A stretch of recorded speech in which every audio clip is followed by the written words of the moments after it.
2 தேங்காய் ஓட்டை கத்தியால் நல்லா சுரண்டி நாரெல்லாம் எடுத்து வச்சிருக்கேன். இந்த நாரை வேஸ்ட் பண்ணாமல் சாம்பிராணி போடும்போது யூஸ் பண்ணிக்கலாம். இதோட புகை வந்து ரொம்பவே நல்லது. அதுலேருந்து சின்னதாக இருக்கிற தேங்காய் ஓட்டை எடுத்து தலை வகிட மாதிரி நம்ம பிளாக் கலரை வச்சு கலர் பண்ணிக்கலாம். அதுக்கப்புறமா பெருசாக இருக்கிற தேங்காய் ஓட்டை எடுத்து நம்ம ஏதாவது ஒரு கலரை கலர் பண்ணிக்கலாம். அது காயறதுக்குள்ள இன்னொன்று எடுத்து இதே போல் ஒயிட் கலர் நம்ம அடிச்சு விட்டுடலாம். மறுபடியும் ரெட் கலர் எடுத்து நம்ம காலர் வரைஞ்சி விட்டுக்கலாம். அதுக்கப்புறம் ஏதாவது ஒரு டிசைனை நம்ம வரைஞ்சிக்கலாம்.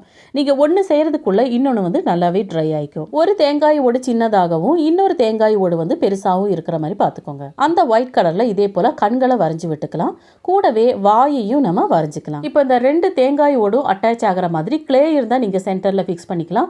இல்லைன்னா ஒரு சின்ன ஆணி எடுத்துட்டு அந்த மேலே இருக்கிற தேங்காய் ஓட்டுக்குள்ளே வச்சு நம்ம அடித்து விட்டுக்கலாம். நல்லா உள்ளே போடுங்கிற தேவையில்லை, ரெண்டுமே அட்டாச் ஆனால் போதும். மேலே இருக்கிற தேங்காய் ஓட்டில் கலர் ஸ்டோன் போட்டு ஃப்ளார்ஸோ லீவ்ஸோ ஏதாவது ஒன்று போட்டு வைங்க. பார்க்கவே ரொம்ப ரொம்ப அழகாக இருக்கும். உங்களுக்கு பிடிச்ச டிசைன்லையும் கலர்லையும் நீங்கள் வரைஞ்சிக்கலாம். தேங்க்யூ.